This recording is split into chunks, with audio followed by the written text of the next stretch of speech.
Selamat bertemu kembali dalam kisah siri seram. Kali ini saya akan ceritakan pengalaman saya melihat apa yang orang panggil hantu. Kali inilah kali pertama saya melihat muka hantu yang paling hodoh.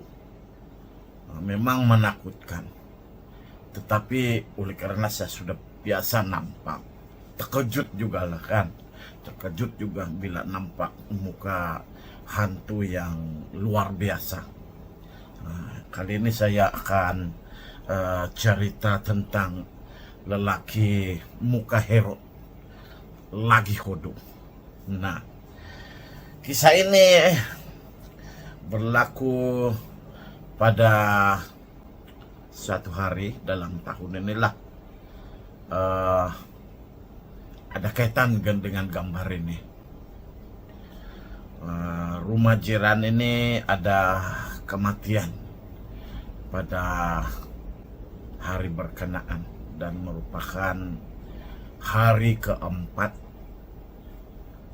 apabila saya melihat hantu pada waktu pagi. Nah, ini seram ini. Kalau yang tidak biasa dengar, jangan dengarlah. Pergilah tengok di tepi-tepi, sudahlah kan. Tapi bagi yang sudah biasa dengar, sudah biasa nampak, ini biasa saja.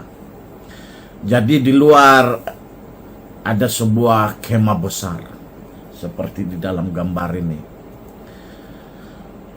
Siap dengan meja dan kerusi.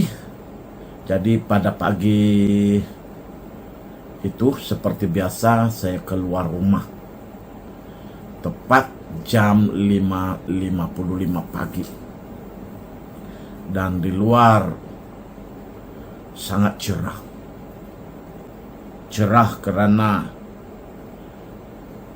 lampu dari jiran yang dipasang macam siang, Pak.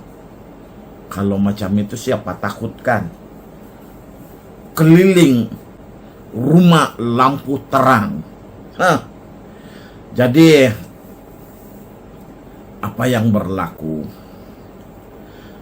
Sebelum saya hidupkan engine kendaraan, saya kebetulanlah terpandang ke arah kemah. Dan saya terlihat seorang lelaki duduk di meja. Kelihatan sedang bercakap-cakap dengan seseorang. Tapi saya kurang pastilah. Dalam hati saya, awal begini pun ada masih orang berjaga kah? Tapi saya heran, yang ada cuma seorang lelaki itu saja. Tapi dia sedang bercakap. Siapa dia bercakap saya tidak nampak, kan? Jadi sementara itu sebelum saya bertolak, saya hidupkan engine kereta sementara menunggu engine kereta panas. Saya berjalan menuju di hadapan gate. Dan saya dikejutkan dengan lembaga yang berdiri lebih kurang 6 kaki di hadapan saya lah. Saya berdiri di hadapan gate itu. Tiba-tiba berdiri satu lembaga di hadapan saya.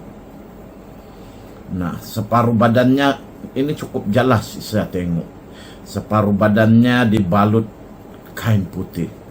Jadi badan dia yang dibalut itu sampai sinilah. Tapi balutan itu tidak berapa kemas, Pak. Karena kelihatan bukaan kain balutan di sebelah bahagian pinggang hingga bahu. Jadi dia di sini terbuka sedikit. Dia terbuka. Di bahagian dalam kain putih ini kelihatan pakaian bus jacket. Macam dia pakai bus jacket hitam lah. Ada necktie saya tengok. Tapi jelas kelihatannya adalah lelaki. Malangnya kan, wow, mukanya sangat hodoh. Kenapa saya cakap hodoh? Sukar digambarkan mukanya, kelihatan hero. Yang mata dia ini ditarik begini, bah. Ditarik. Dia punya kepala ini kasih panjang.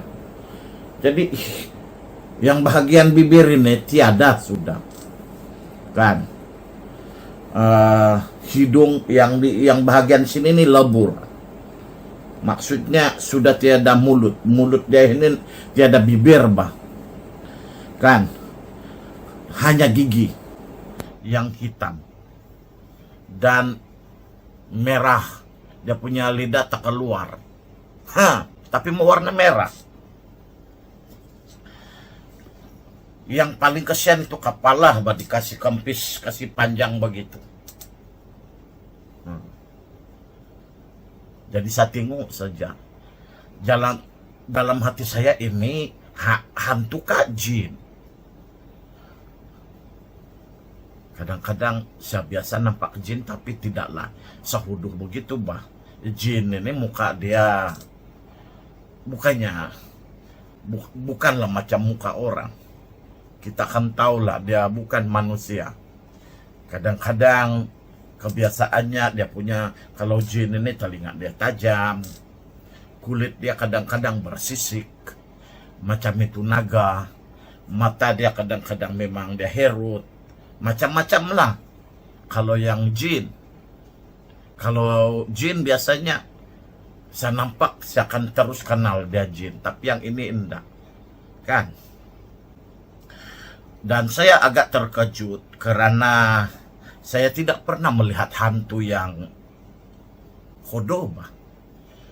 Macam yang saya bagi tahu yang dulu-dulu dalam cerita saya, semua hantu yang pernah saya lihat semua lawa.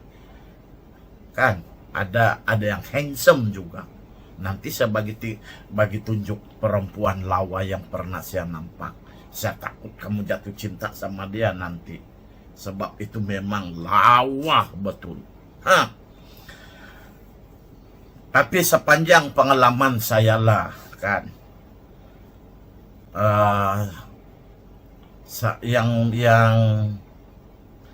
yang pelik hanya muka jin. Tapi yang lain-lain, yang kalau yang disebut hantu ini, semua yang saya nampak semuanya handsome. Cuma kadang-kadang ada yang macam gambar saja kita tengok, yang langsung tidak bergerak, kaku. Itu sajalah. Jadi karena saya keliru, saya tanya sama ada, dia itu jin kah, ruh manusia? Tapi sayang banget, dia tidak menjawab. Dia berdiri saja, tengok saya. Saya pun tengok dia tengok saya tengok dia. 6 kaki sejak di hadapan saya tunggu. Saya berdiri di situ lebih kurang 2 menit lah. 2 menit saya tunggu dia. Tunggu jawaban dia. Tapi bila tiada jawaban dan jam saya masa itu sudah pukul 6.10 menit. Biasanya saya berturak pergi sekolah 6-10 menit paling lewat. Kalau biasanya saya akan bergerak 6-4 menit atau lebih-lebih begitu saya akan bergerak sudah. Jadi bila saya kembali ke kereta karena tiada jawaban, masa saya sedang melangkah itu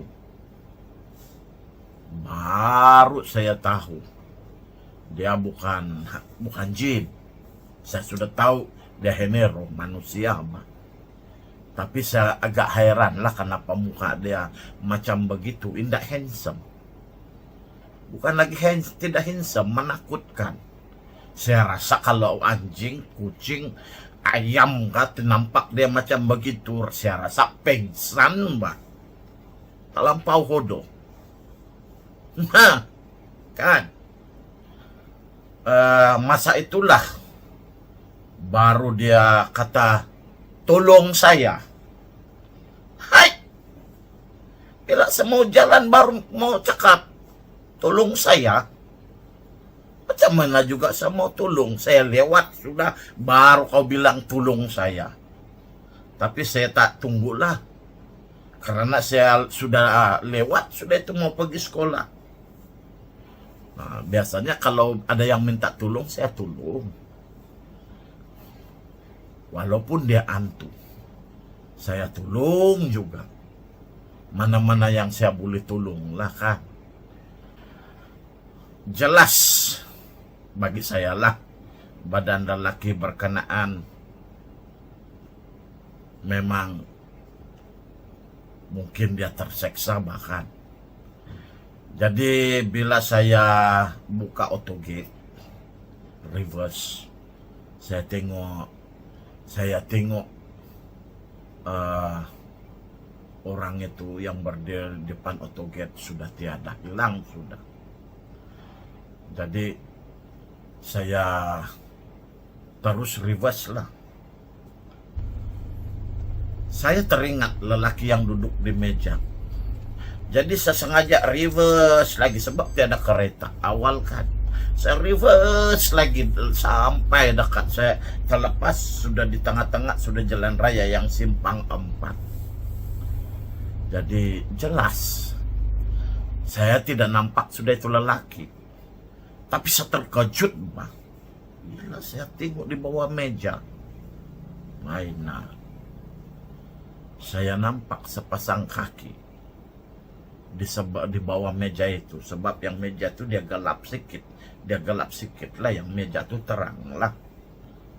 Kan? Tapi siapa yang di bagian atas itu tidak nampak? Kalau yang tidak biasa memang takut juga lah kan.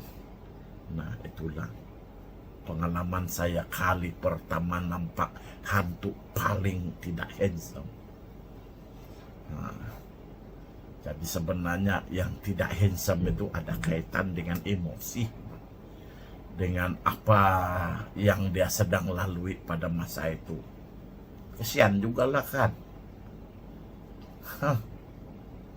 Rupa-rupanya hidup di dunia ini susah, lagi susah kalau sudah mati. Siapa lagi boleh tolong? Tiada sudah boleh tolong. Kalau orang yang boleh tolong tidak mau tolong, kesian lah bahkan. Begitulah. Itu sajalah saya punya cerita. Nanti besok lagi kita cerita lagi lah. Itu saja.